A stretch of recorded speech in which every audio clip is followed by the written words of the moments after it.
এসে গেছে channel termination related update. 2025-এর জুলাই ও আগস্ট মাসে এখন অবধি ইউটিউবে এত নতুন আপডেট এসেছে যে যার ফলে অনেক ইউটিউবারদের চ্যানেল টার্মিনেট হয়ে গেছে, অনেকের চ্যানেল সাসপেন্ড হয়ে গেছে এবং অনেক চ্যানেলে কপিরাইট স্ট্রাইক পড়েছে। এই পলিসিগুলো রিলেটেড একটা নতুন আপডেট নিয়ে এসেছে ইউটিউব এই আগস্ট মাসে, যার সম্বন্ধে আজকে জানবো। আপনি যদি ইউটিউব ক্রিয়েটার হন তাহলে অবশ্যই এই ভিডিওটা সম্পূর্ণ দেখবেন, আর ভিডিওটা ভালো লাগলে অবশ্যই লাইক করবেন ও চ্যানেলটাকে পারলে সাবস্ক্রাইব করবেন। নতুন আপডেটটি হলো এটা, যাতে লেখা আছে August 2025 updates two appeal time frames and termination appeal limits. এখানে বলা হচ্ছে যে এই আপডেটটি হলো টার্মিনেট চ্যানেলকে ফিরে পাওয়ার সময়সীমা related update. We are updating our termination appeals process to combat abuse. These measures will help us reduce spam submissions and focus resources on legitimate appeals.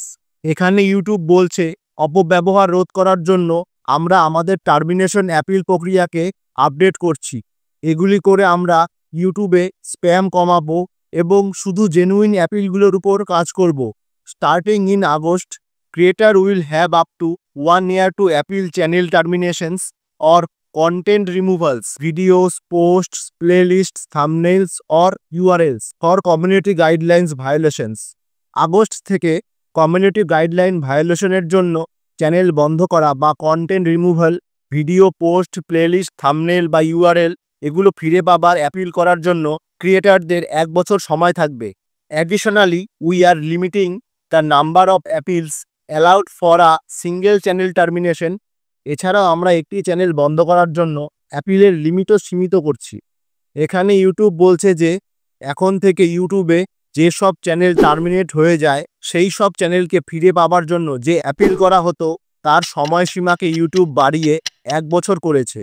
YouTube আরও বলছে এটা করার কারণ হচ্ছে তারা লক্ষ্য করেছে 15 জুলাইয়ের পর থেকে যখন ইউটিউব পলিসি আপডেট হয়েছে তখন থেকে অনেক চ্যানেল ভুলবশত ইউটিউবে টার্মিনেট হয়ে গেছে। সেই সব চ্যানেলকে জেনুইন অ্যাপিল করে ফিরিয়ে আনার জন্য ইউটিউব এই আপডেটটি করেছে। এই অ্যাপিল করলে ইউটিউব সেই টার্মিনেট চ্যানেলের সব ডেটাকে অ্যানালাইসিস করবে। সব করে যদি মনে হয় যে চ্যানেলটা ভুল করে বা খুব সামান্য কারণে টার্মিনেট হয়েছে, তাহলে ইউটিউব সেই চ্যানেলের ভিডিওস, পোস্টস, প্লেলিস্ট, থাম্বনেলস এবং ইউআরএল সব সহ চ্যানেলকে ফিরিয়ে দেবে। এবার লার্ন মোডে গেলে দেখতে পাবেন কি কি কারণে আপনার চ্যানেল টার্মিনেট হতে পারে, যেখানে লেখা আছে যে repeated violation of the community guidelines or terms or services across any form of content like repeatedly posting abusive, hateful and or harassing videos or comments. প্রথমে বলছে যে কারণে চ্যানেল টার্মিনেট হতে পারে সেটা হলো যে কোনো ধরনের কমিউনিটি গাইডলাইন বা টার্মসের শর্তাবলীর বারবার লঙ্ঘন, যেমন বারবার আপত্তিজনক, ঘৃণ্য অথবা হয়রানিমূলক ভিডিও বা মন্তব্য পোস্ট করা।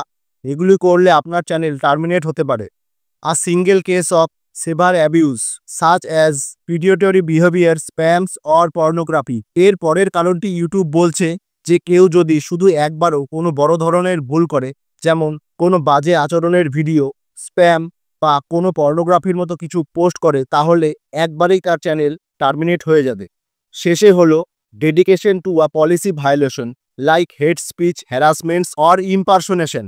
এখানে বলেছে যে কোনো হ্যারাসমেন্ট বা বাজে বক্তব্য ইত্যাদি যেটা ভায়োলেশনের মধ্যে পড়ে তা আপনার চ্যানেলকে টার্মিনেট করতে পারে। এগুলোই বলছে ইউটিউব।